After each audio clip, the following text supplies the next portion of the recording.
Hey y'all, welcome to the 1 Minute. Today's Bible reading is Proverbs chapter 25 through 28.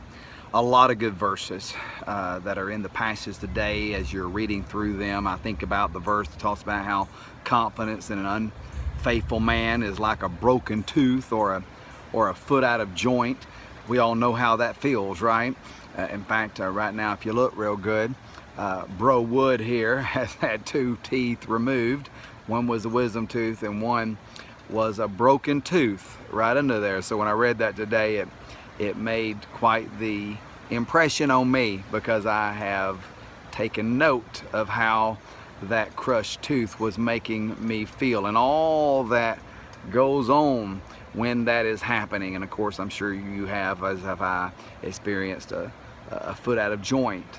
If that's ever happened to you, you know the pain, you know the trouble, you know all the other things you have to work around because that tooth's broke or that foot is out of joint. Now that's just one example of many great verses. Faithful are the wounds of a friend is a verse that is in the passage today. Great verse talking about how we all need a friend or friends that have access in your life to tell you sometimes what you need to hear, though you may not hear it. And it may cut you, but it's for the betterment of you. By the way, Hebrews 4:12 says, "For the word of God is quick and powerful, sharper than any two-edged sword, piercing even to dividing asunder of soul and spirit, and is a discerner of the thoughts and intents of the heart." It is a two-edged sword. It cuts, but it also soothes. And certainly with that word, God can use your friends to minister to you sometimes when you've gotten out of the way.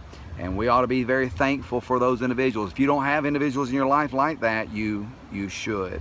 Now, the Christ Revealed section today is talking about how the Lord rewards those who does good for those who are doing evil unto them. It gives you a comparison verse. One of the hardest verses in the Bible, when somebody's been doing you wrong and yet you do good to them anyway.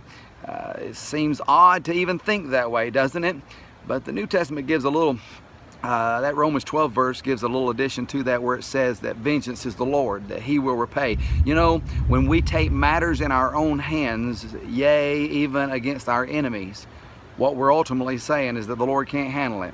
And I can promise you, when He handles it, He can handle it better than what we ever would. And we'd be better for it, they'll be better for it, and who knows, God could even reconcile it by you exercising wisdom instead of wrath. Great one in the Word today, onebaptist.org/devotional is where you go to for our Devo. I would encourage you to get into that. Break it down. It shows you another way to look at the Proverbs. I think you'll be blessed by that. I want to close with bringing up this verse. In fact, these 2 verses. It's Proverbs 26:4 and 5. I'm going to read them to you. 4 says, "Answer not a fool according to his folly, lest thou also be like unto him." Verse 5 says, "Answer a fool according to his folly, lest he be wise in his own conceit." Now, there are some people who attack the Word of God that will use those 2 verses and say, see how contradictory the Bible is? Those verses absolutely contradict each other. When in reality, there's no contradiction here at all. Those are just 2 different responses of how we can come at the fool when that fool has addressed us, or when we come in contact with them. You know, there are times when you see a very foolish statement. Let me use Facebook for that. You see it, it's foolish, and yet maybe you don't know the heart behind that. It may be that you could, though they're proud of how they're saying it and they're bold, it might be that you could private message, say a little word to them to kind of put them on the right track biblically, and maybe get them back in order. Maybe they were just confused, because you often see it in religious conversations, don't you? They may respond to that.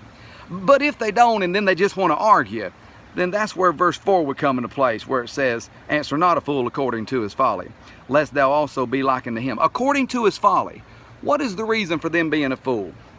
Ignorance, of which you could help them, or rebellion, where nobody's going to be able to help them? You ought to know what the folly is, and you'll know how to answer the fool or not.